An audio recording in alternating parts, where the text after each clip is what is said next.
ప్రాంతం చూడకుండా వర్గం చూడకుండా చివరికి వారు ఏ పార్టీకి ఓటు వేశారు అన్నది కూడా చూడకుండా ఒక కుటుంబం పేదరికాన్ని మాత్రమే మీ బిడ్డ చూశాడు.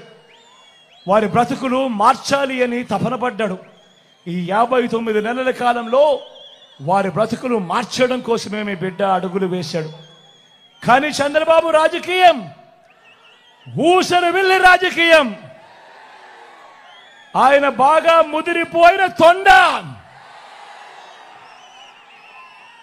ఒక పక్క 4% ముస్లింల రిజర్వేషన్లను రద్దు చేస్తామని శపథం చేసిన బీజేపీ పార్టీతో ఈ చంద్రబాబు జత కడతాడు.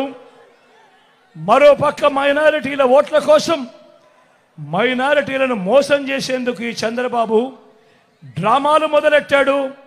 దొంగ ప్రేమ నటిస్తాడు.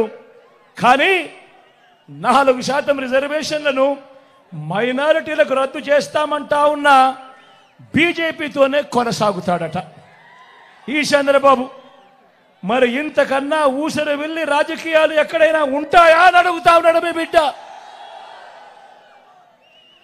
నేను చెప్తా ఉన్నా, 600 100 4% రిజర్వేషన్లు ఉండి తీరాల్సిందే. ఇది మీ జగన్ మాట. ఇది వైఎస్ఆర్ బిడ్డ మాట. మరి చంద్రబాబు ఇలా మోడీ గారి సమక్షంలో చంద్రబాబు ఇలా మాట్లాడగలుగుతాడా అని అడుగుతా ఉన్నాడు మీ బిడ్డ.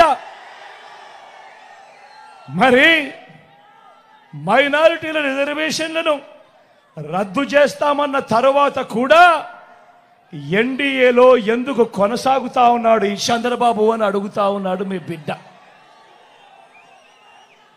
మైనారిటీల మీద మీ బిడ్డది నిజమైన ప్రేమ. ఇదే సందర్భంగా నేను ఒక్క మాట చెప్పాలి. ఇక్కడున్న వేల జనాలకే కాదు, రాష్ట్ర వ్యాప్తంగా ఉన్న జనాలందరికీ కూడా చెప్పాలి. 4% రిజర్వేషన్లు కేవలం మతం ప్రాతిపదికగా ఇచ్చిన రిజర్వేషన్లు కావు. ముస్లింలలో కూడా ఉన్నత వర్గాలకు ఆ రిజర్వేషన్లు వర్తించడం లేదు.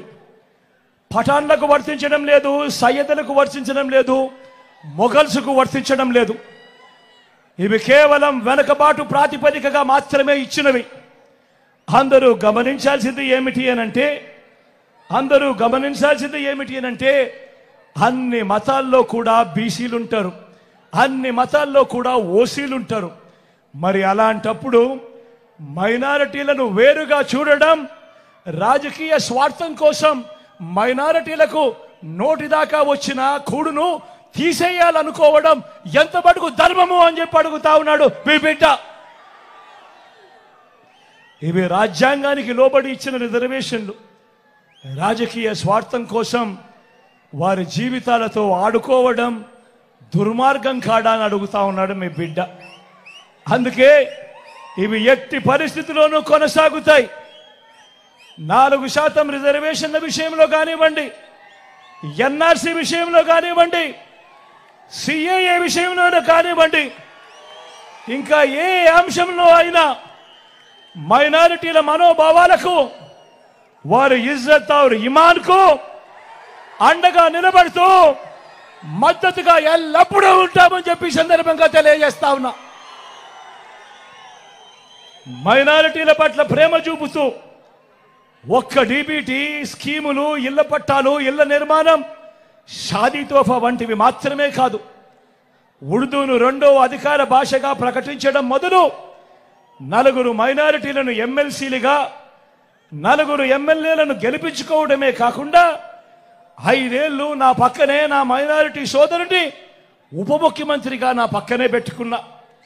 నా మైనారిటీ సోదరిని శాసన మండలి ఉపాధ్యక్షురాలిగా మైనారిటీ సప్లాన్ బిల్లును తేవడం మొదలు ఇలా ప్రతి సందర్భంలోనూ మైనారిటీలకు సముచిత స్థానం ఇచ్చుకుంటూ వచ్చింది కేవలం ఈ 59 నెలల